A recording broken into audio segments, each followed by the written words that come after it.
നമസ്കാരം. ഫണ്ട് 360യുടെ പുതിയൊരു അധ്യായത്തിലേക്ക് സ്വാഗതം. പ്രൊഫസർ അനൂപ് മാത്യു. ഇന്നത്തെ നമ്മുടെ വിഷയം എന്ന് വെച്ച് കഴിഞ്ഞാൽ, നമ്മുടെ ഈ ഒരു കറക്ഷൻ നടക്കുന്ന ഒരു മാർക്കറ്റിൽ, ആ ഒരു മാർക്കറ്റിൽ നിക്ഷേപകർ സാധാരണ സംഭവിക്കുന്ന കുറച്ച് തെറ്റുകളും അതേപോലെ തന്നെ ഇവയിൽ നിന്നും എങ്ങനെ കരകയറാമെന്നുള്ളതാണ്.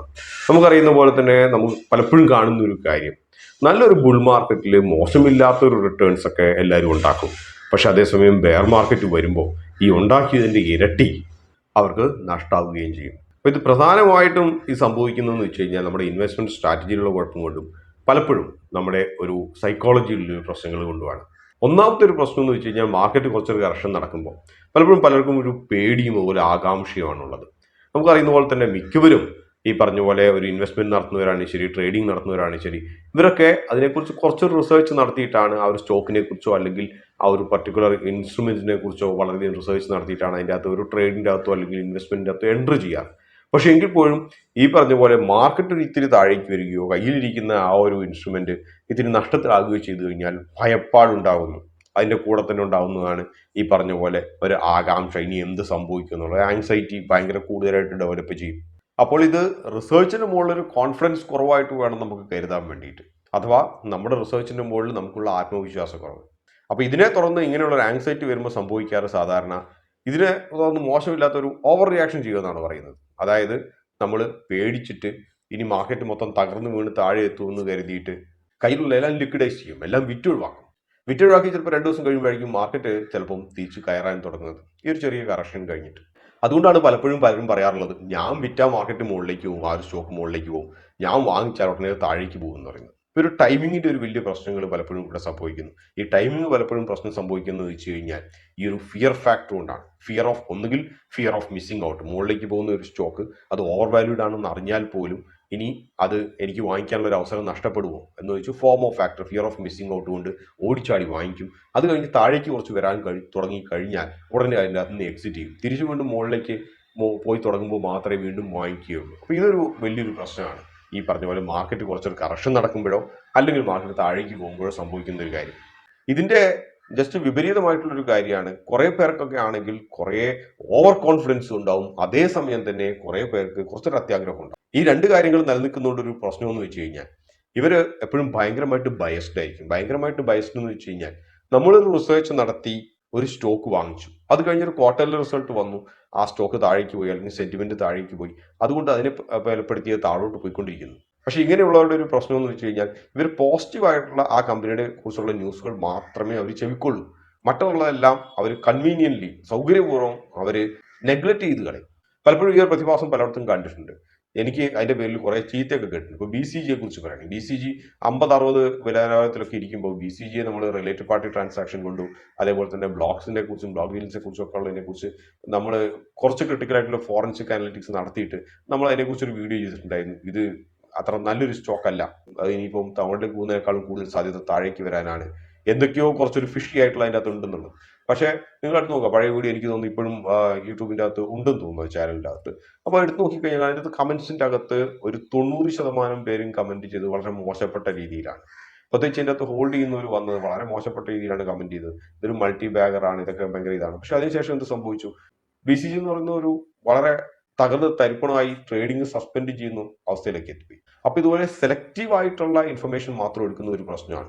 ഇങ്ങനെയൊക്കെയുള്ളവരെ സംബന്ധിച്ച് വെച്ച് കഴിഞ്ഞാൽ, ഏതെങ്കിലും സ്റ്റോക്ക് താഴേക്ക് വരാൻ തുടങ്ങിയാൽ അവർ വീണ്ടും വീണ്ടും പണം എവിടെന്നെങ്കിലും കൊണ്ടുപോയിട്ട് അത് ആവറേജ് ചെയ്ത് പോകും. സ്റ്റോപ്പ് ലോസ് എന്ന് പറയുന്ന ഒരു സംഭവം ഉണ്ടാകത്തില്ല.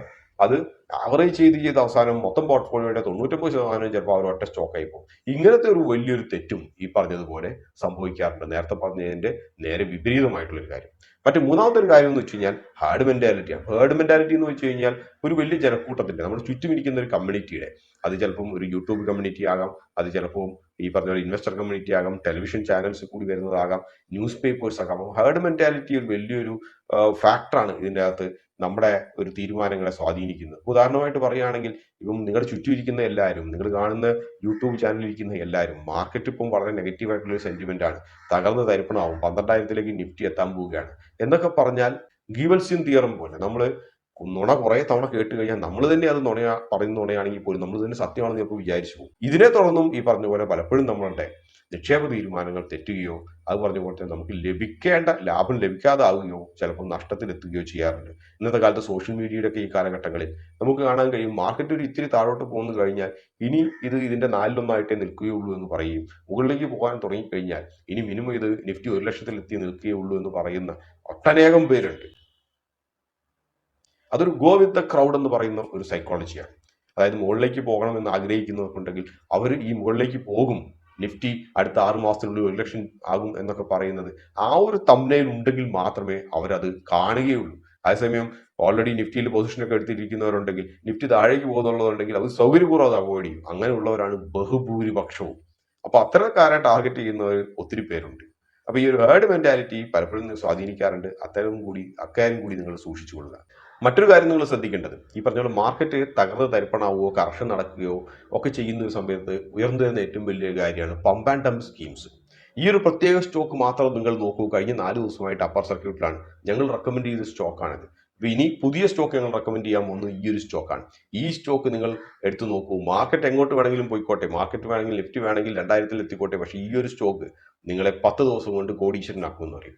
ഇതൊരു പമ്പ് ആൻഡ് ഡംപിന്റെ ഇതേപോലത്തെ സോഷ്യൽ മീഡിയയിൽ കൂടിയും ഒക്കെയുള്ള ഒരു വലിയ പ്രൊപ്പഗാൻഡ കൊടുത്തിട്ട് ആളുകളെ കൊണ്ട് ഓടിക്കൂടി വാങ്ങിപ്പിക്കും. ഒരു പമ്പ് ആൻഡ് ഡംപ് സ്കീംസ് ഏറ്റവും കൂടുതൽ വളരെ നല്ല രീതിയിൽ നടപ്പിലായി പോകുന്ന ഒരു കാലഘട്ടമാണ് ഈ പറഞ്ഞ പോലെ മാർക്കറ്റ് കറക്ഷന്റെ കാലം, ഒരു അരക്ഷിതാവസ്ഥയുടെ കാലം.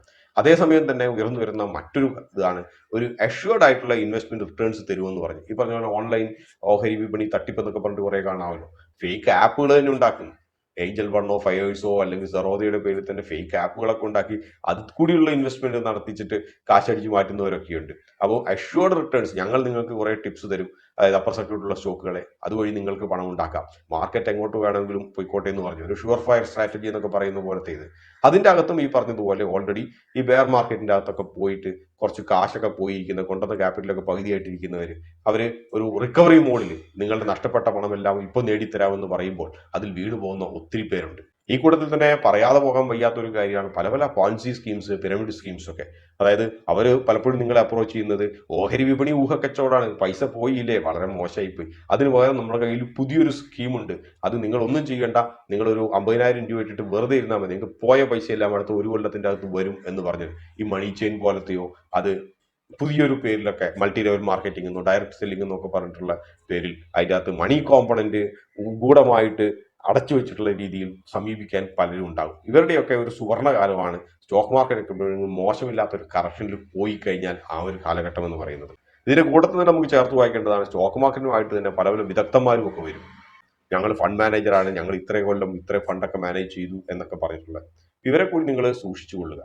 അതുപോലെ മറ്റൊരു കാര്യമാണ് ഇതിൻ്റെ അകത്ത് നമ്മുടെ രാജ്യത്ത് റെഗുലേറ്റഡ് അല്ലാത്ത പല പല സംഭവങ്ങളുടെ മുകളിലുള്ള ഡെറിവേറ്റീവ്സ്. ഉദാഹരണമായിട്ട് തന്നെ ക്രിപ്റ്റോ ആണ് അതിൻ്റെ അകത്ത് ഏറ്റവും എളുപ്പമുള്ള ഒരു കാര്യം. നമ്മൾ കണ്ടിട്ടുണ്ടാവും രാജ്യത്ത് ക്രിപ്റ്റോ റെഗുലേറ്റഡ് അല്ല, പക്ഷെ ഇല്ലീഗൽ അല്ല, നിയമവിരുദ്ധമല്ല, പക്ഷെ അത് റെഗുലേറ്റഡ് അല്ല. ഇതിന് മുകളിലുള്ള ഡെറിവേറ്റീവ് ട്രേഡ്സ്, ബിറ്റ് കോയിന്റെ മുകളിലുള്ള ഓപ്ഷൻ ട്രേഡിങ്, ഇതുപോലുള്ളതൊക്കെ അറിഞ്ഞും അറിയാതെയും പല പല രൂപത്തിൽ പല പല തരത്തിൽ വരും. ഇവയൊക്കെ ഒരു ബെറ്റിംഗ് പ്ലാറ്റ്ഫോം എന്നതിൽ കവിഞ്ഞ് മറ്റൊന്നും കാണാൻ കഴിയില്ല. എന്തുകൊണ്ടാണെന്ന് ചോദിച്ചു കഴിഞ്ഞാൽ കുറെ പേരൊക്കെ ഞാൻ ഇതേപോലുള്ള പല പ്ലാറ്റ്ഫോംസിനെതിരെയൊക്കെ പലപ്പോഴും പറയുമ്പോൾ കുറെ പേര് പറയാറുണ്ട് എന്താണ് നിഫ്റ്റിക്കകത്തും ബാങ്ക് നിഫ്റ്റിക്കകത്തും മാത്രമേ ഉള്ളൂ ഈ ക്രിപ്റ്റോയുടെ ഇതിൻ്റെ അകത്ത് ഇപ്പോൾ തുടങ്ങിയാൽ എന്താണ് പ്രശ്നം. പക്ഷെ മനസ്സിലാക്കേണ്ട ഒരു കാര്യം, നിഫ്റ്റി ആണെങ്കിൽ ശരി ബാങ്ക് നിഫ്റ്റി ആണെങ്കിൽ ശരി, ഇതിൻ്റെ അകത്ത് ഒരു അണ്ടർലൈങ് അസറ്റ് ഉണ്ട്. അണ്ടർലൈങ് അസറ്റിന് ഒരു ഇൻഹറന്റ് വാല്യൂ ഉണ്ട്. ഈ വാല്യൂവിന്റെ മുകളില് നിന്നാണ് ഈ പറഞ്ഞതുപോലെ ഓപ്ഷൻ വാല്യൂസ് ഡിറൈവ് ചെയ്യുന്നത്. അപ്പോൾ വാല്യുവേഷന്റെ ഓപ്ഷൻ മെത്തേഡ് തന്നെ അങ്ങനെയാണ് വരുന്നത്, ഇതിന്റെ ജസ്റ്റ് റിവേഴ്സ്.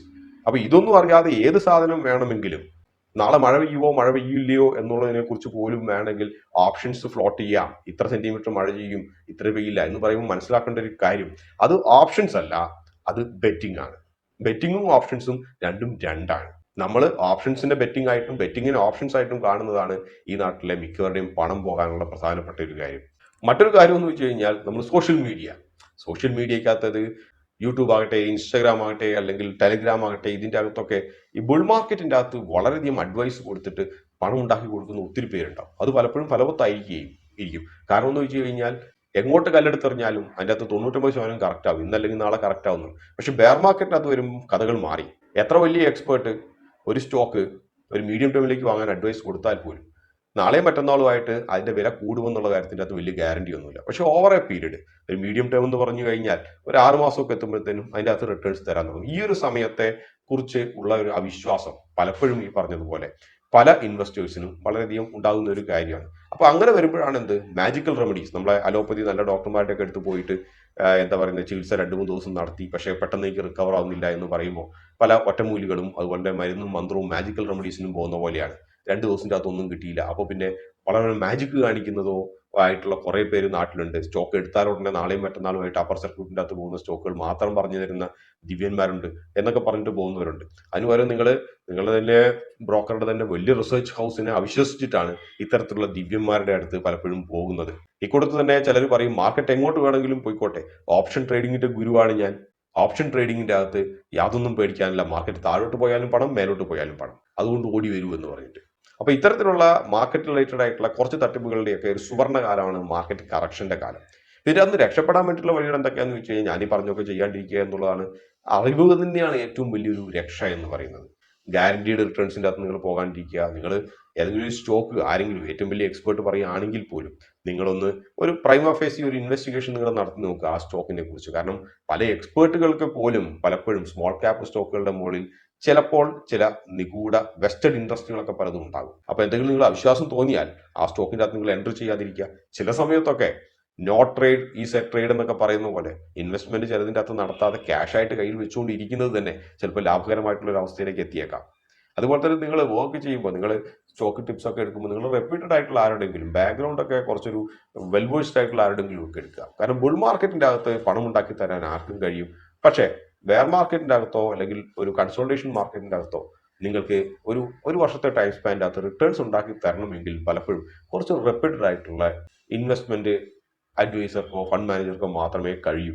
ഇക്കാര്യത്തിനകത്തൊക്കെ നിങ്ങൾക്ക് കുറച്ച് സംശയങ്ങളൊക്കെ ഉണ്ടെങ്കിൽ ഏറ്റവും നല്ലത് ഒരു കുറച്ച് വലിയ അസറ്റ് മാനേജ് ചെയ്യുന്ന ഏതെങ്കിലും ഒരു മ്യൂച്വൽ ഫണ്ടിന്റെ അകത്ത് നിങ്ങളുടെ പണം ഈ ഒരു കാലയളവിൽ നിക്ഷേപിക്കുന്നതായിരിക്കും നല്ലത്.